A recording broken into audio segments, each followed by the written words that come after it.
dedicated to each and every one of you who appreciate a great glass of wine. You know what I mean?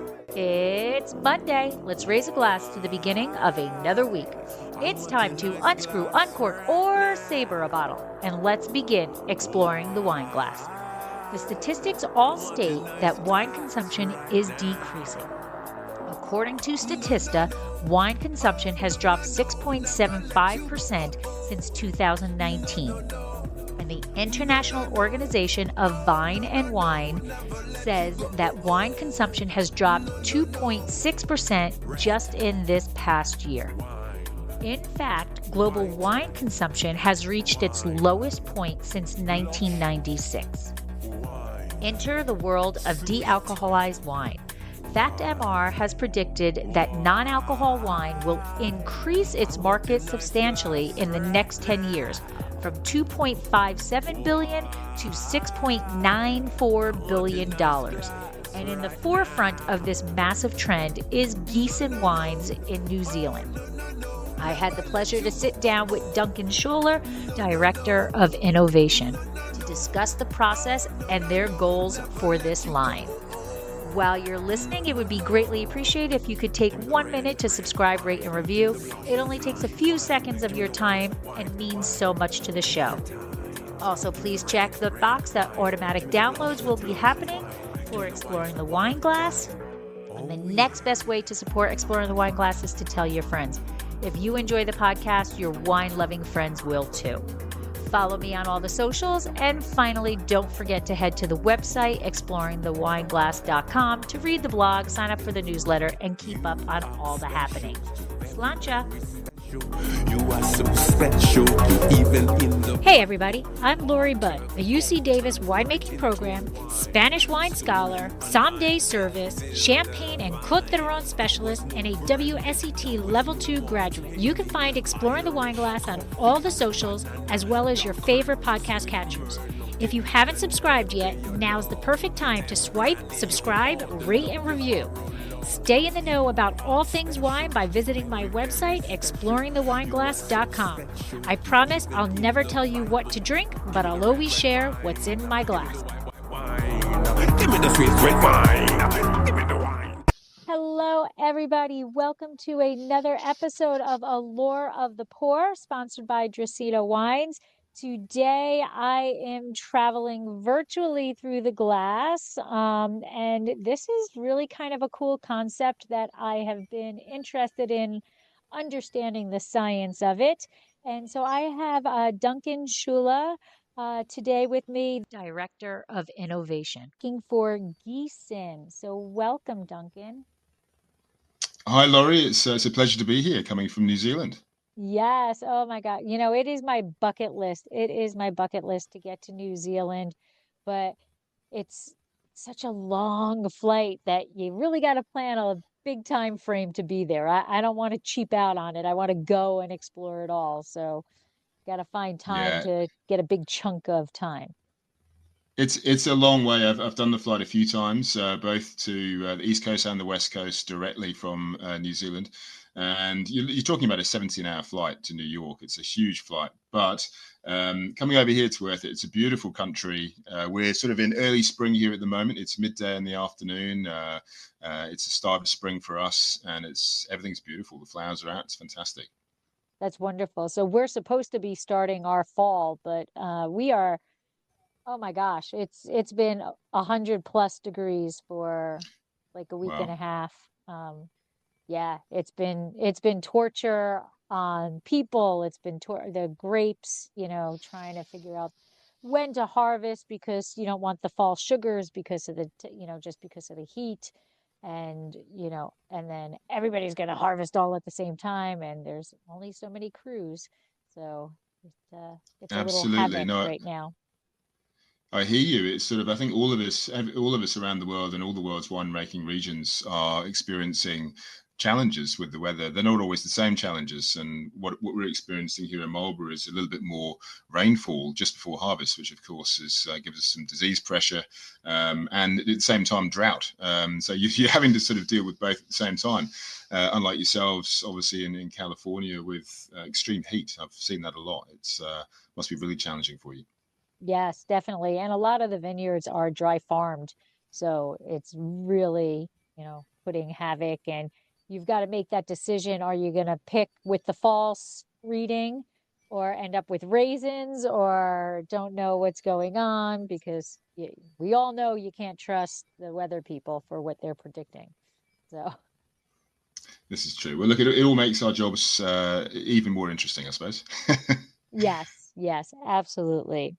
So I want to start off with talking to you about your background, because as I was kind of diving in, we have quite a few things in common. So marine biology, but in Scotland.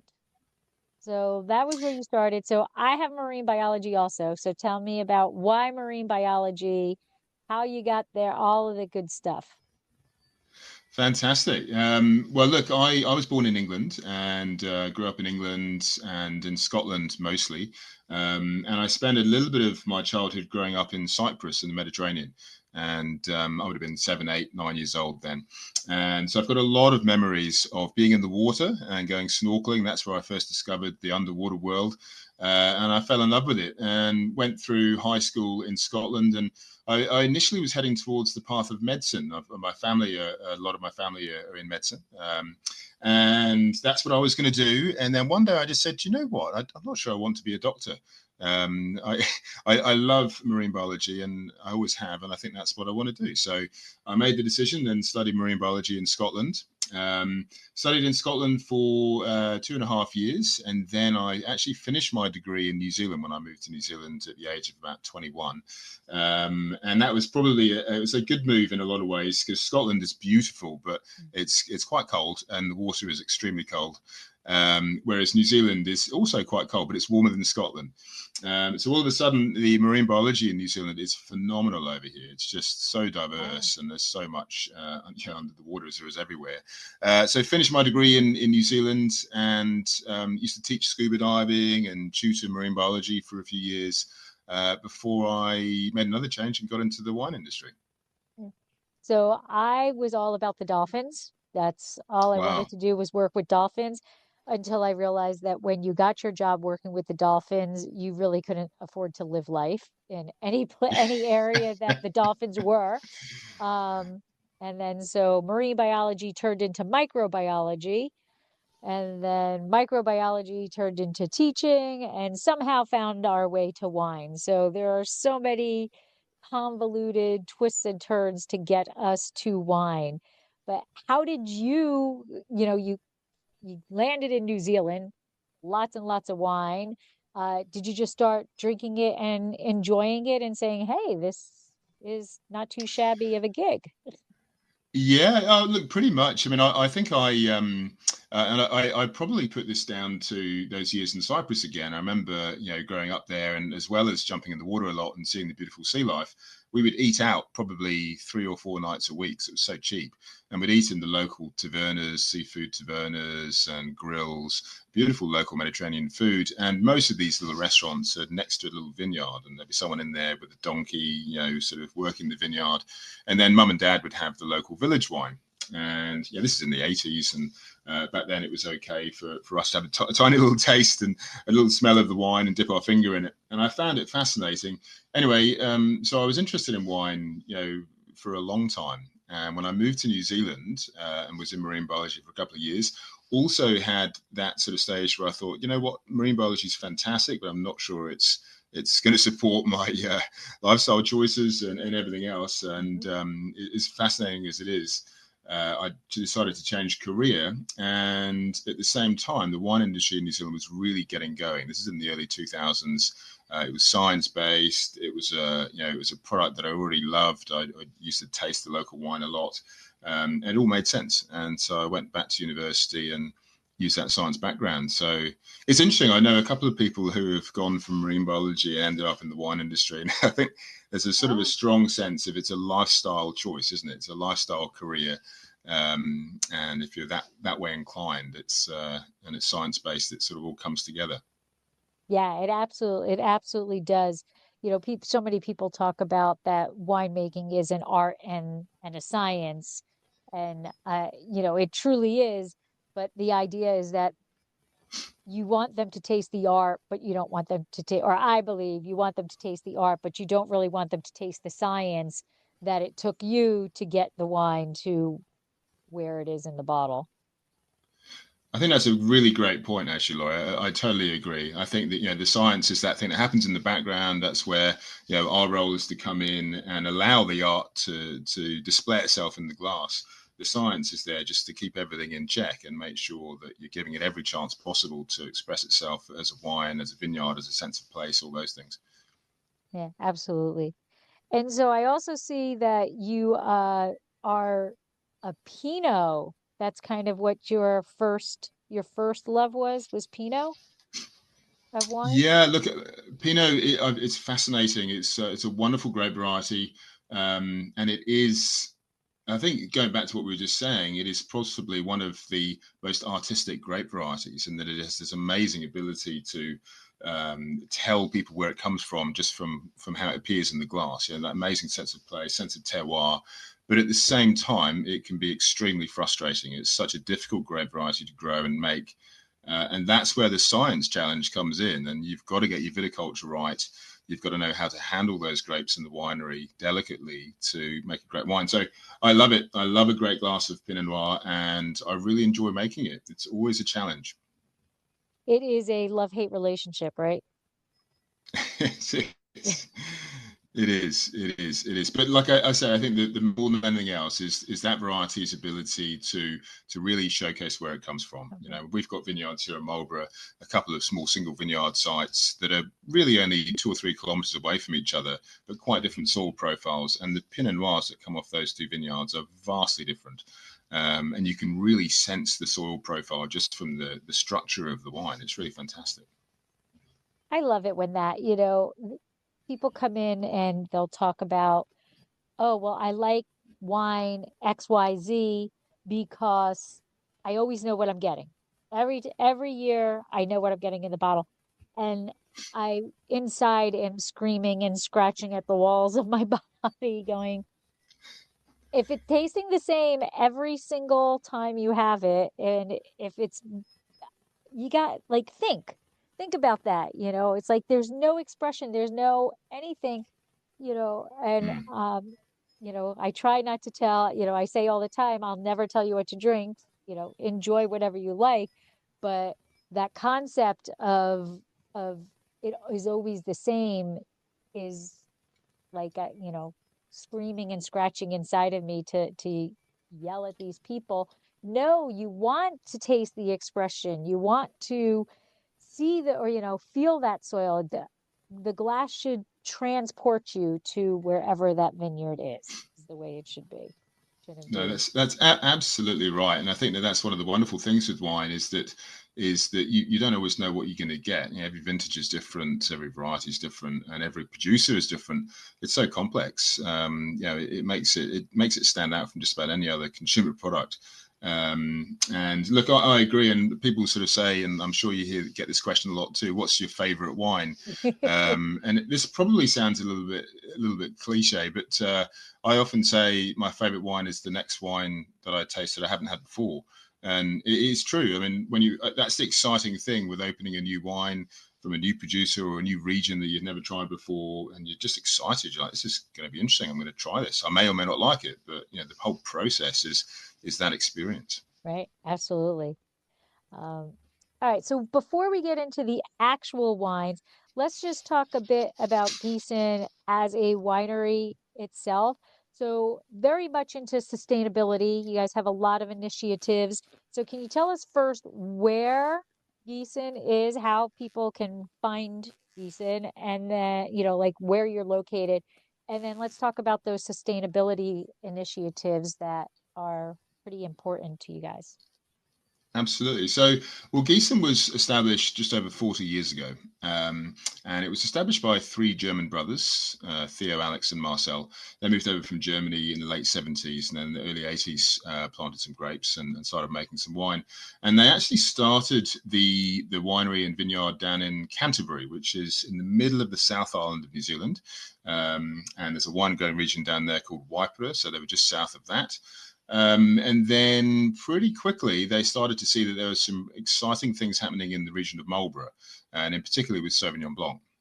People had just started planting it, and right from the get-go, when people tasted those grapes and tasted those first ferments and those first wines, people could see there was something pretty special there. The Sauvignon Blanc was very, very distinctive, and so they invested in Marlborough, and they purchased land in Marlborough and planted grapes in Marlborough and started making Marlborough Sauvignon Blanc, and that was really the start of it. And now we're very much a Marlborough-based business. Nearly all of our products are from Marlborough, most of them are, but we do source fruit from other parts of New Zealand as well. And our winery is in Marlborough. So we've got a large winery in Marlborough that makes anything from large-scale Sauvignon Blanc, which is very classic in style, right down to tiny little batches of Chardonnay and Pinot Noir from single vineyards, and now, of course, zero alcohol as well. Sustainability, look, it's an important thing for everybody, and especially in the wine industry, and increasingly so, as it should be.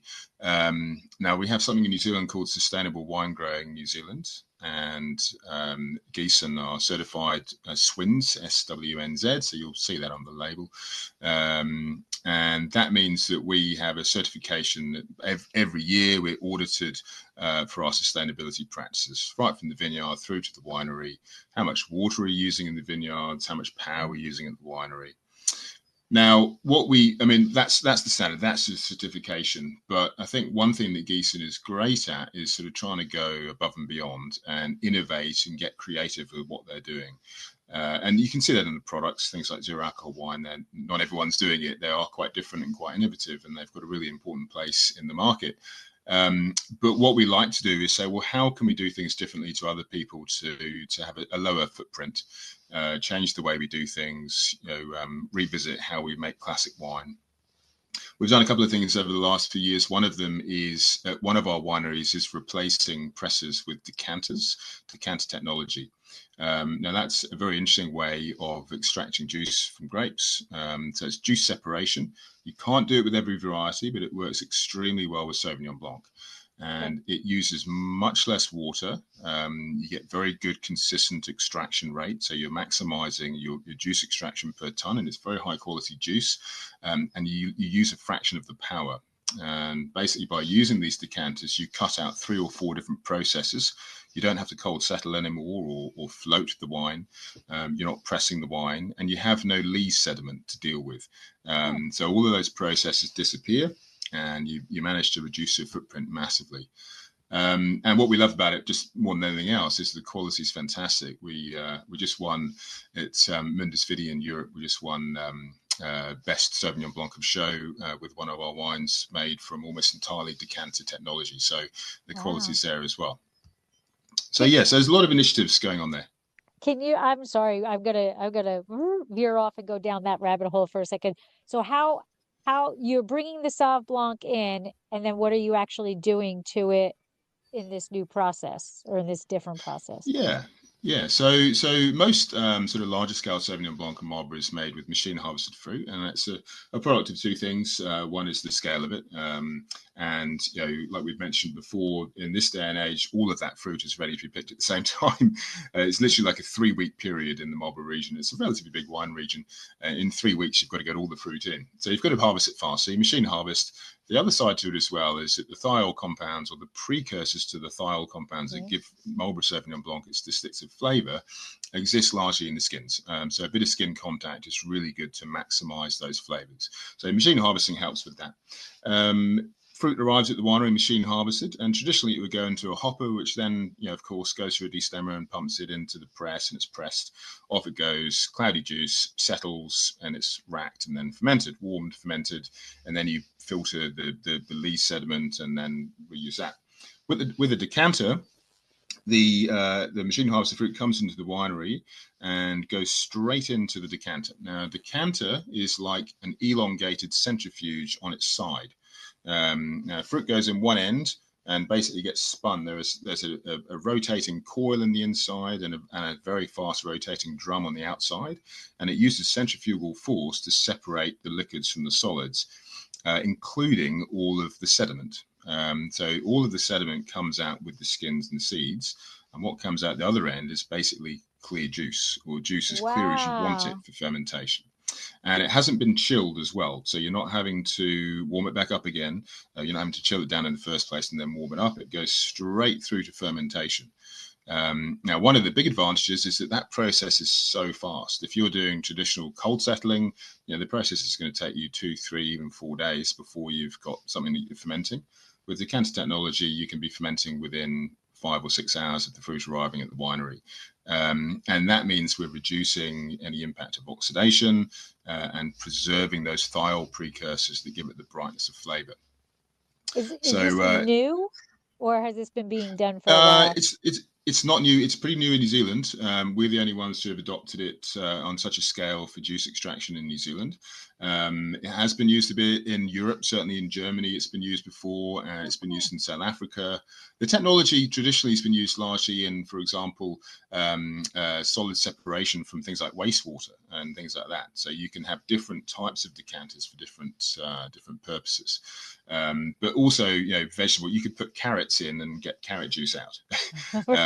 It sounds really unromantic, but it's not very arty. But the science is fantastic because of those reasons. Because you're reducing oxidation, shortening the amount of time between the fruit being picked and fermenting, you're getting these great quality wins with it as well. Oh, that's incredible! I love learning about new stuff. That is really incredible. Okay, so with these sustainable initiatives that you have you seen an actual difference from like maybe die-hard sustainability practices versus now? Like what are some changes that you've seen either in the fruit or the end product of the wine that you could say, yeah, that's because of these practices we've instilled? Yeah, look, it's a really, really good question. I think certainly if I was to use the decanters as an example, certainly we have seen a bit of a shift in the style of our Sauvignon Blanc. And because you're getting a little bit less oxidation, you're getting more bright fruit flavors. The pH on the wines is slightly lower as well, which is interesting, and that's probably because of a little bit less time on skins in the press, and you're not squeezing the skins at the end of the press cycle, getting the pressings, which has got a higher pH. So the pH has dropped very slightly. If anything, you probably get very slightly less body, and that's why it's not necessarily a great method of extraction for other varieties like Chardonnay. But with Sauvignon Blanc, where you're really looking, for me, with Marlborough Sauvignon Blanc, aroma and freshness trumps body. And body is great, and you want that, and there's ways to get that later on in the process. But more than anything, you're trying to capture flavor. So it's probably producing a slightly lighter, fresher style, which is really attractive, very refreshing and drinkable. So that has certainly helped. And other things, I mean, apart from that, the thing with sustainability initiatives is that it takes years to really see the difference. If we're doing things like using less water on certain vineyards, we'll see differences. But before we've really seen a consistent change in wine style, it probably takes a long time. But certainly, obviously, what we are watching closely is what is our energy usage, what is our water usage, and all of those things. Right. Wonderful. So Giesen actually has quite the portfolio. You have both alcohol and low alcohol and de-alcoholized wines. Plus you've got tiers of, I guess levels of what wines go where. You have single varieties, you have blend, like you really are doing a whole bunch of things going on. And is it nerve-wracking kind of to like we're going to start talking about the de-alcoholized, and I want to go into that process later on, but like to keep all of these different things, is it mayhem? Because like you said, you've It's only got like 3 weeks to harvest, and Yeah. Yeah, look, it is a challenge. Hopefully, it's not mayhem. Mind you, vintage wouldn't be vintage without a little bit of mayhem. It's always got That's to have a true. little bit of sort of organized chaos, which makes it so much fun. It's I'm very, very lucky. At the winery, we have a phenomenal team of winemakers. We've got a guy called Jeremy who heads up our winemaking team, a very experienced winemaker with Sauvignon Blanc. And we've set it up in a way that different people specialize in different areas. Everybody can do everything, but we've got one team that looks after zero alcohol, one team that looks after the larger production wines, one team that looks after the really small production wines. And they're all working together, but they focus on their area of expertise. And that means without that, it would be really, you wouldn't sleep at night because you've got so much going on. You need that confidence that someone is there looking after it all. What is challenging, of course, is that all of these products are so different. So they all have different regulations, different compliance in every different market. And so you've got to be on top of all of that. And that's very, very important. And certainly when you go into things like zero alcohol, it's a whole different kettle of fish. And the regulations we mentioned earlier, things like ingredients and nutritional panels on the back label, those things are obviously quite different. A lot going on and a lot to think about. But like anything, if you've got the right people in the right places, it's all taken care of. And when did Giesen start producing these de-alcoholized wines? We started trialing in 2019. Now which seems like a long time ago, but it really isn't. I mean, it's 4.5 years, 5 years, which is nothing really, isn't it, in the lifespan of a winery. And it started because we had a company-wide health and well-being initiative. It's one of those ones where you choose to sign up if you want to, and get yourself a Fitbit or something that can count steps. And you've got to be careful about how many calories you're intaking. It's a competition who can do the most steps, and you've got to commit to certain things. And I signed up, and the winemaking team all signed up. And then we kind of read the small print, and one of those commitments was that for the course of the month, you couldn't drink any alcohol. So we pretty much held an emergency meeting to discuss how we were going to get through a month without drinking any wine. And one of the obvious things was, well, let's go out and see if we can find some zero alcohol wine or de-alcoholized wine. Let's go and have a go. And we did that, and we found there wasn't very much at all. There's very little choice. And what we did find was okay, but it wasn't necessarily what we really wanted out of the wine. So then we said, let's try and make some. And all the stars aligned just as we came up with that idea and started saying, let's trial making our own just for a bit of fun. The technology became available in New Zealand. Spinning cone technology became available. And we were able to contract space on a spinning cone and run some trials. And we did it with Sauvignon Blanc. We put a wine together. We loved it. Our general manager loved it. The sales and marketing team loved it and said, you know what, we might actually be onto something here. So then we said, let's do it. And Giesen, being the company that Giesen is very fast moving and dynamic, like I said, and innovative. So it wasn't a long time before we said, we're off, we're going to have a go at this. And by 2020, we started making it regularly. And then by 2021, we'd installed our first spinning cone of our own. And then it's just grown exponentially from there. And so let's talk about the concept of you calling it de-alcoholized versus zero alcohol. Why does Giesen feel that they want to differentiate between those two terms?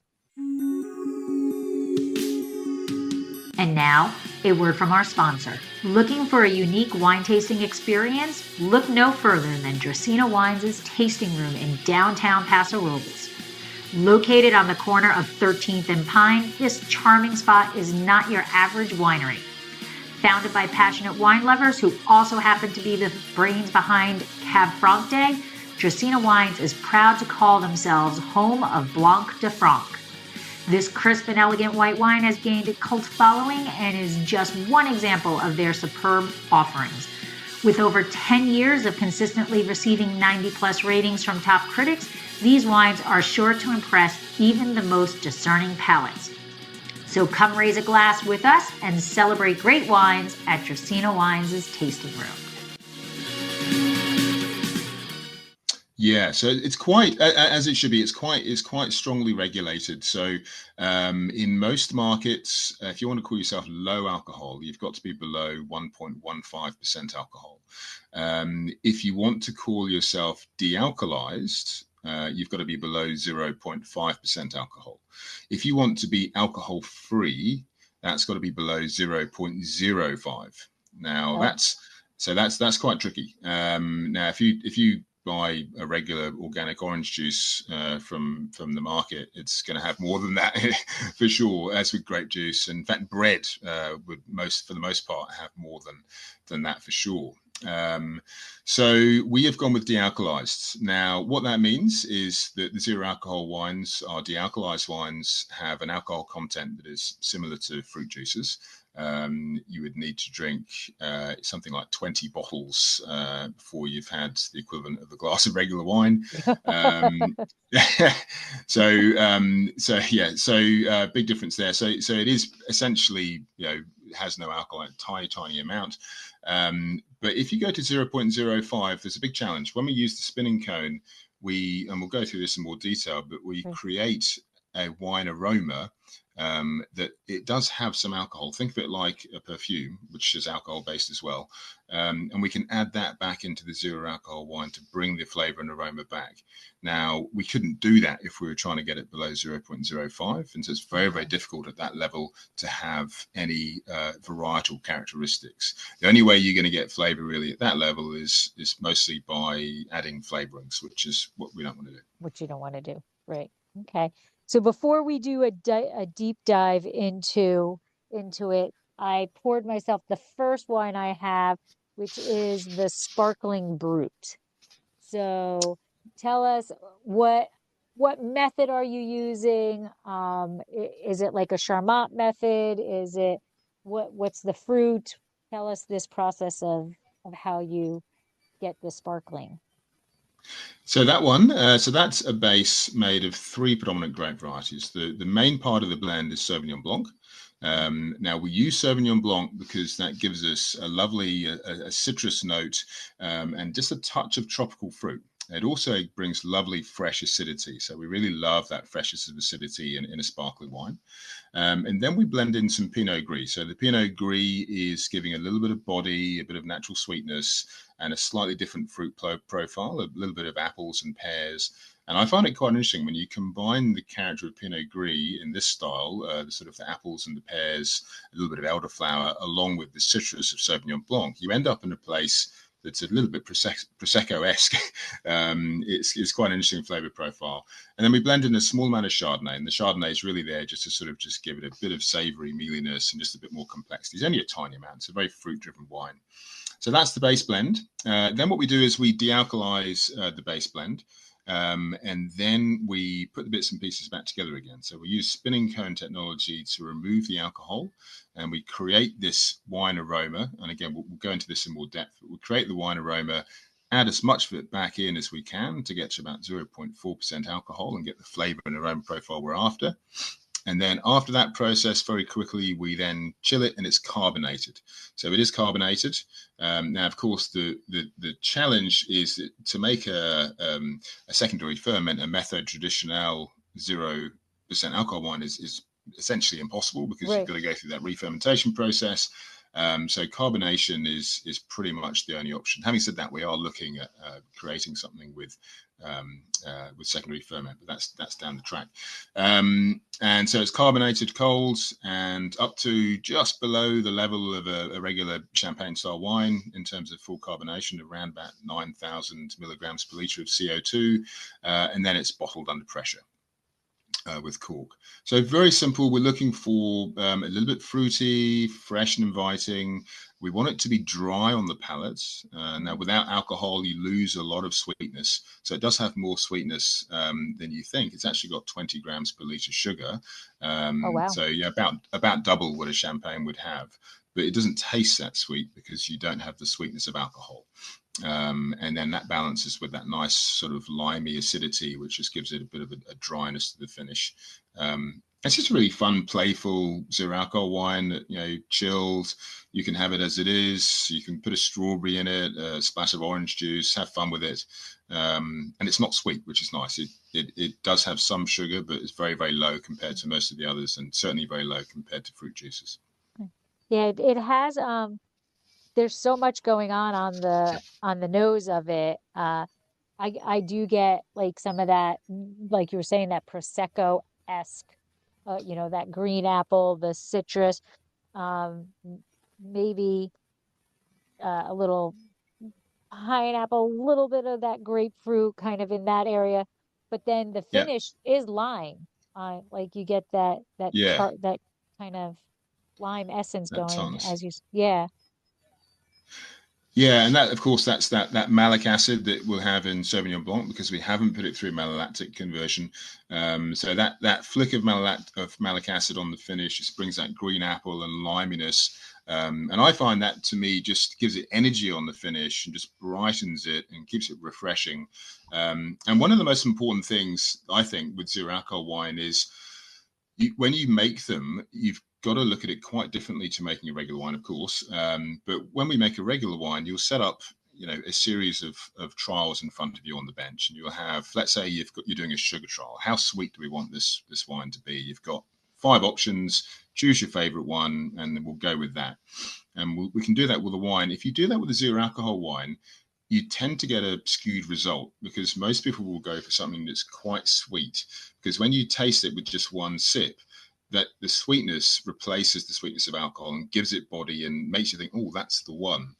However, if you then get that person to get themselves a whole bottle of that and take it home and drink 2 or 3 glasses, by the end of the first glass, they're going to start to find it quite sweet and it becomes Oh, off-putting.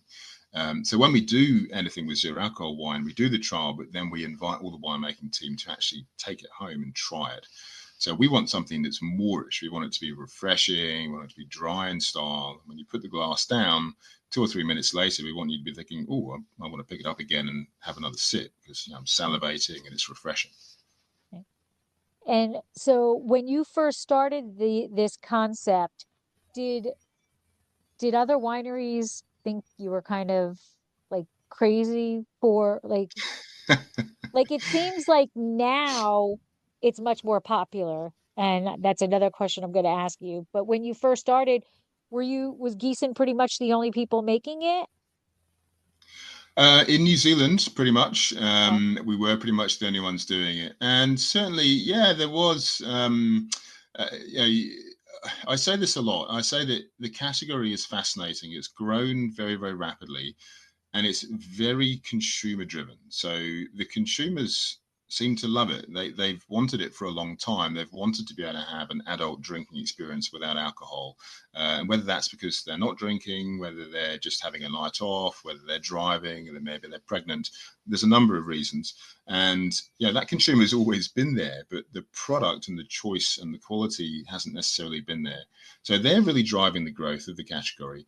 But if anything, that the trade is really still, they're getting there, but the trade and the industry itself is still quite unsure about it because wine is, and I get it, wine is a special product. It's a sacred product. You will love it. It's so complex. It's a fascinating product.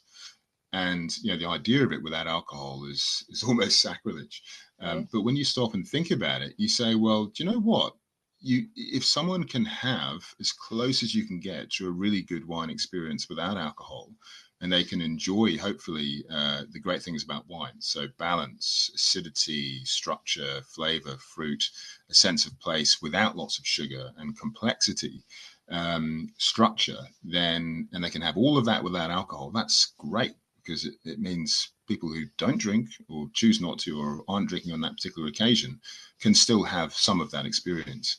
But yeah, we do still get a bit of pushback from some people, and some people are not really into the idea, and I totally understand. I respect that. But I think as it grows, I think we'll see more acceptance and hopefully more and more acceptance that the two can live side by side. Right. Regular wine and de-alcoholized wine can live side by side, and it just gives the consumer, gives people a choice that they can choose if they want. Right. And so do you see a rise now, with the whole big, millennials that aren't drinking as much and things like that, the statistics that they're not drinking. Um, I see in the tasting room, I can almost guarantee this sounds horrible, but when a group comes in of that certain age or whatever, I can pretty much guarantee they are just doing a tasting and they are not buying anything. And Mm, it's pretty mm. consistent. And so, like, are you seeing that this group, they're looking for two different things? They're looking for an experience, but they're also not drinking as much. Are you seeing that this is a rising factor for Giesen's de-alcoholized? It is, and certainly, our biggest market and our biggest growth is in the USA, and certainly in the USA, the growth is driven by millennials, and but the growth is driven by millennials who are moderating, not abstaining. So, like you said, they're not people who don't drink wine. They do drink wine. They just want to integrate something into their lifestyle, so it's easier for them to reduce their total alcohol intake. And that's really fascinating. I mean, I'm a bit older than millennial, but when I sort of see younger friends of mine or cousins of mine or nieces and nephews who are very much Gen Z or millennial, they've got a very different outlook to what they consume to perhaps what we do. So that's really important. Having said that, across the of age groups, right up to boomers, people are drinking more low alcohol options and drinking less alcohol in general. And I think that's probably because of a bit of negative press. This is where it gets really interesting, is that, like I said, I'm a strong believer in the two existing side by side. And I still believe that, I certainly drink a glass of wine most nights, if not more than one glass. I love wine. And I think if you drink it the right way and in moderation, it's a very healthy part of your lifestyle. But then I think there are occasions where you can, like you said, if you're driving or you're going to a party and you just want to moderate, the zero alcohol can be really helpful for that. But no, the category growth is across most generations of drinking age. And so next I have the rosé. So, ooh, green screen. There we go. So tell us about the rosé. What is it a rosé of, and how's this made? Is it direct press? Is it Saignée? Is it something completely different because you're doing it as a zero alcohol? Yeah, yeah. So this one here, this is mostly, the base is mostly Pinot Gris. Now we do put a little bit of rosé base in there as well. So a little bit of Pinot Noir and Merlot that's been pressed and produced into rosé. But the predominant part of the base wine is in fact Pinot Gris.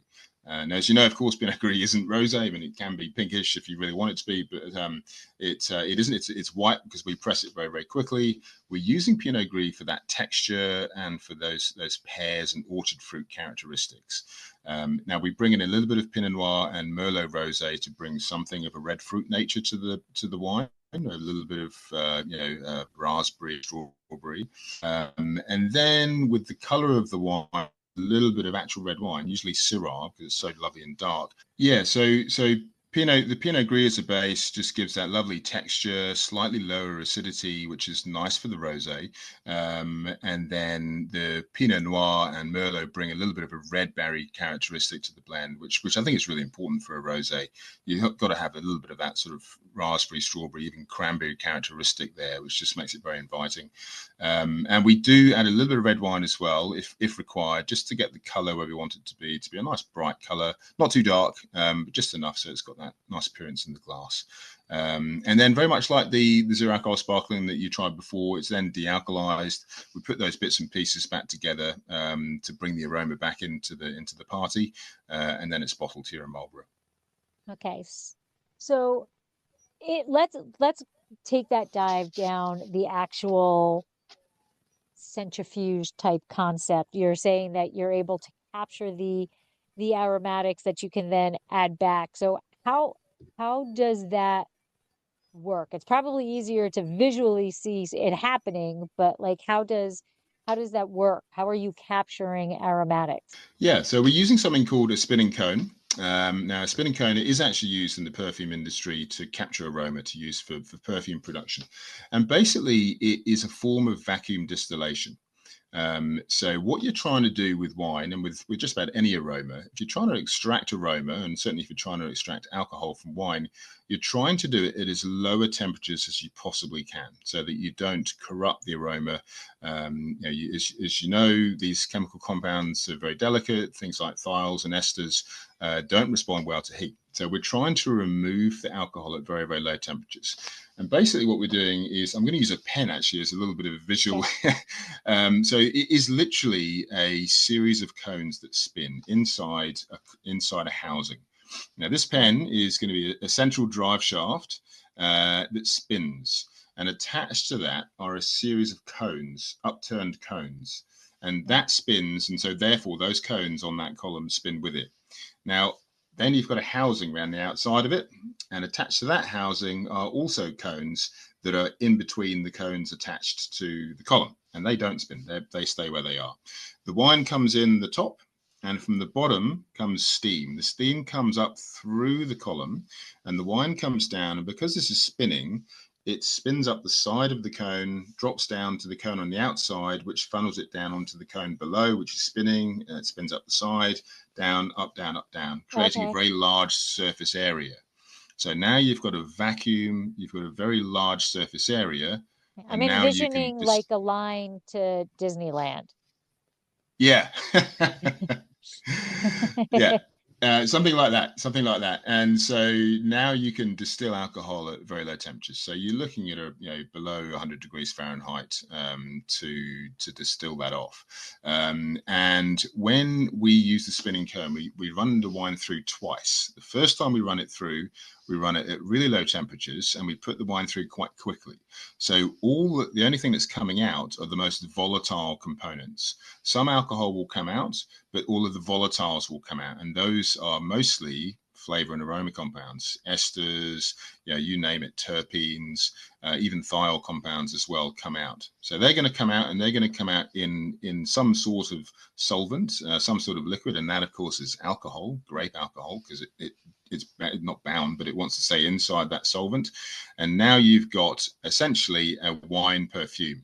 And it's the same way they make perfumes of different aromatics in the perfume industry to make a concentrated rose petal aroma, or you name it. Okay. So now you've removed the alcohol, and your wine that's gone in has gone from around about 13% alcohol probably down to about 11 or 11.5. Okay. And it has no aroma anymore. The aroma is gone. So now you can turn up the temperature, because you don't need to worry about protecting the aroma anymore, because you've taken it out and you've got it over here. You turn the temperature up slightly, you reduce the speed so there's more contact time, and that allows you to remove all of the remaining alcohol. And now you've got a wine without alcohol and without aroma, and then you take the aroma and dose it back in until you get to about 0.4% alcohol, and then you've got your zero alcohol wine. Wow. And so when you're collecting the thiols and the terpenes and all of that stuff, you're just collecting it in the solvent, and then I'm assuming some sort of mathematical formulation to tell you how much of that to add back, and it depends probably on the variety, because the different, right? Yeah, exactly. So I mean, when you add it back, you just look at what's the alcohol content of the alcohol-free wine. It's usually about 0.1. What's the alcohol content of the spirit, the aroma spirit?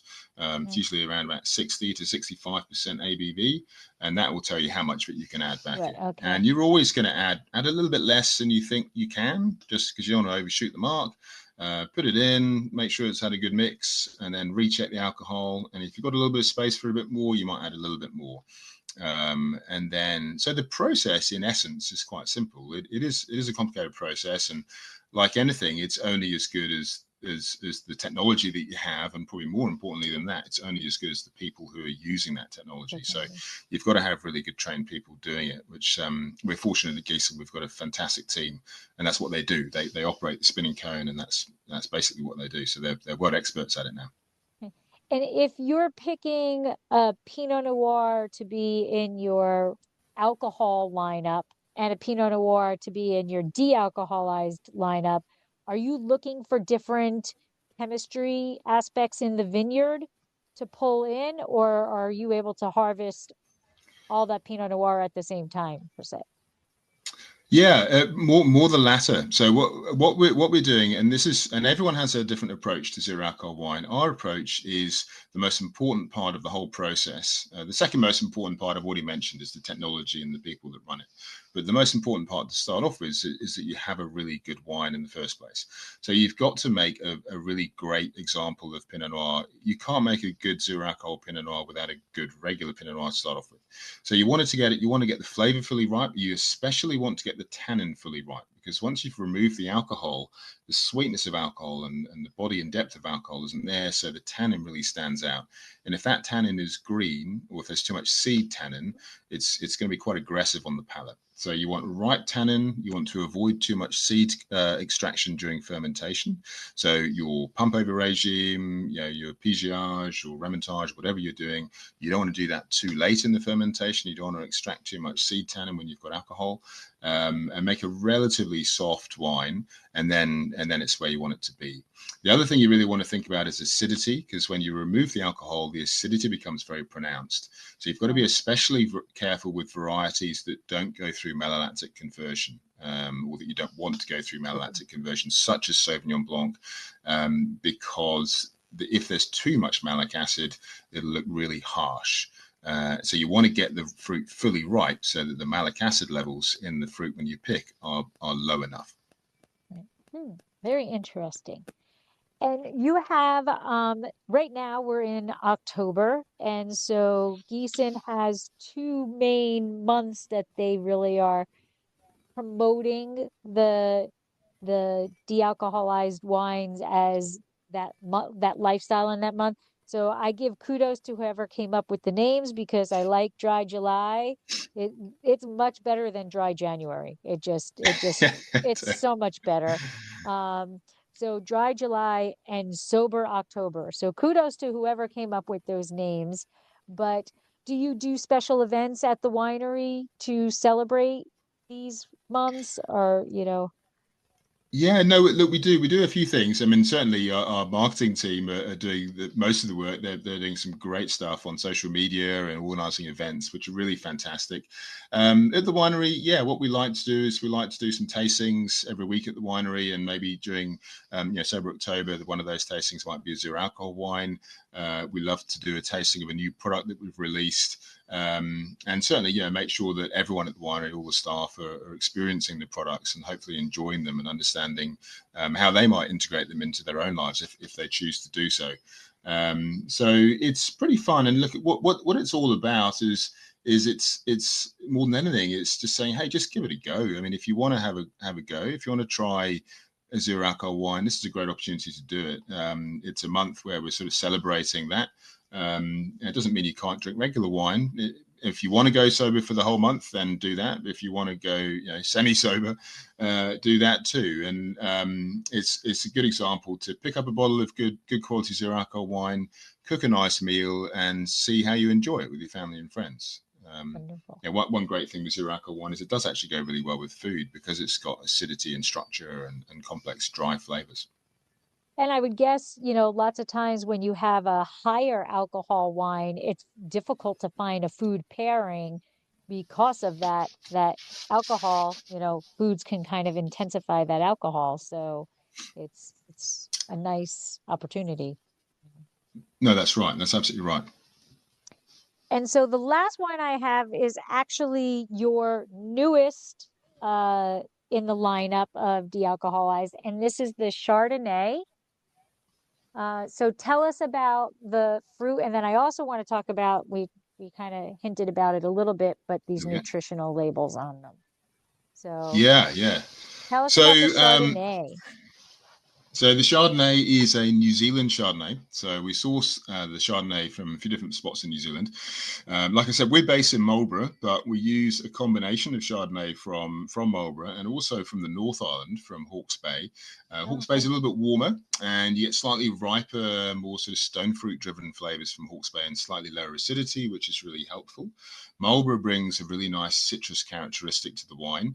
And then we also use a little bit of fruit from Waipara, which is down near Christchurch and where Giesen first started. And the Chardonnay down there, it's a little bit aromatic. It's got a lovely chalky texture to it as well. It's a bit of limestone down there. So it's really quite nice. And so we put a nice blend together and then go through the same de-alcoholization process that we've discussed. Now, one of the advantages with Chardonnay is, well, there's a couple. One of them is that, of course, you have oak, and one of the challenges with zero alcohol wine is just getting flavor in there. And oak is another flavor that adds to the flavor profile, adds to the complexity of the wine, and just gives it a bit more structure as well on the palate. So the oak helps, and also the acidity, because the Chardonnay has gone through malolactic conversion. You don't have such a harsh acidity in the wine, so it does make it creamier. If people prefer that lower acidity style, Chardonnay is a great option. But it's delicate. It's a delicate wine, but it matches really nicely with simple seafood, delicate seafood. It's got a lovely simplicity to it, a little subtle oak, a little bit of stone fruit, a little bit of citrus, and a little bit of spice. And it just makes a really refreshing, cold afternoon drink. It's quite nice. In terms of the back label, so our zero alcohol wines in most markets are regarded as a food product. So they're not actually a wine because they're below the minimum alcohol level for wine. So in the USA, for example, it's governed by the FDA rather than the TTB. And so therefore it has to have a label that's akin to a food, like a fruit juice. So it has ingredients on the back and a nutritional panel. Now, the nutritional panel is always quite interesting because there's not much in it. I mean, it doesn't have protein or fiber. It has calories, and the calories, of course, come mostly in a zero alcohol wine. They're coming from any sugar that's in there, which is not much. And our zero alcohol wines are quite a lot drier than just about everyone else's. But the calories are much lower than a regular wine because, as you know, alcohol has a lot more calories per gram than sugar. And so when you remove 13.5% alcohol, you very significantly reduce the calorific value. So low in calories, and then you've got things like sodium on there and bits and pieces, which is quite nice. It's nice for people to know what they're consuming and what they're actually putting into their bodies. And what led to you started with Sauvignon Blanc, correct? That was your first one. Then you went to the rosé? Sauvignon Blanc, Pinot Gris, Rosé, Riesling, and a red. The red came out of so we've got a premium red, which is a Bordeaux blend, a Riesling, which is made in sort of Germanic Spätlese style, so a little bit sweeter, a nice limey, sort of lovely sort of style of aromatic Riesling, and then the sparkling, and then the Chardonnay. Now it started with Sauvignon because Sauvignon is it's our signature variety here in Marlborough, and it lends itself quite well to being de-alcoholized because it's got such a recognizable aroma. We wanted something to start off with that people could see that zero alcohol wine can actually have a sense of place, and when you smell that zero alcohol Sauvignon Blanc, you can actually smell that it's from New Zealand, and that's really important to us. So where do you find this? Where do you find Giesen de-alcoholized? Like, I'm going into a store because it's not wine, so where are we looking for it? Yeah, so you can find it in Whole Foods and a lot of major retailers now in the USA. So it's in Whole Foods and whatever, but where is it being shelved? Is it by the wine? Is it by juice? Where does somebody go into the store and look for it? Great question. So for the most part, it is with regular wine. Okay. And I think that's where it should be. In some markets and in potentially some states, you might find that it needs to be with juices, and that will just be legislation in those states. But mostly you'll find it with regular wine. And I think that, like I said, I think that's where it should be, because you're choosing something that's sort of a wine alternative. It's if you're looking for a juice, you'd go to the fruit juice or the soft drink aisle. And it is a wine. Here in New Zealand, it's actually very interesting. It's still classified as a wine because there's no minimum alcohol percentage. So in New Zealand, it is actually a regular wine, and it sits alongside regular wine. So you'll find it in wine aisles and wine areas of supermarkets, etc. And usually they'll have a little area that is specifically for zero alcohol or low alcohol products. Excellent. Well, I want to thank you very much for coming on. All three of them were incredible. I like the idea. I'm kind of more like you. I'm going to have a glass of wine pretty much every night or two. But it's nice to always have that option that I can still put something if I'm at a party and I'm the designated driver. It's nice to have this where I can still feel like I'm drinking the wine, but I'm not at all putting myself or my people, put my peeps in danger. So it's a very nice option for that.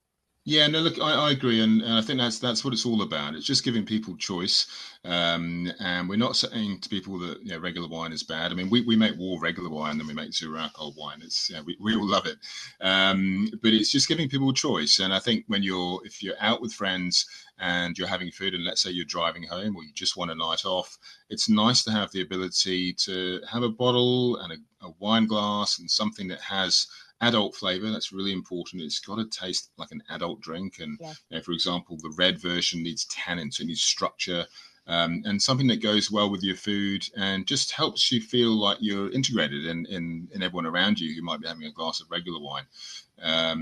And we certainly say to people, have a bit of fun with it as well. You don't need to drink it as it comes out of the bottle. If you want to have fun, make a mimosa with the sparkling, or have fun with fruits and whatever you like. Spritzers, it's go for gold. Absolutely, I can see it.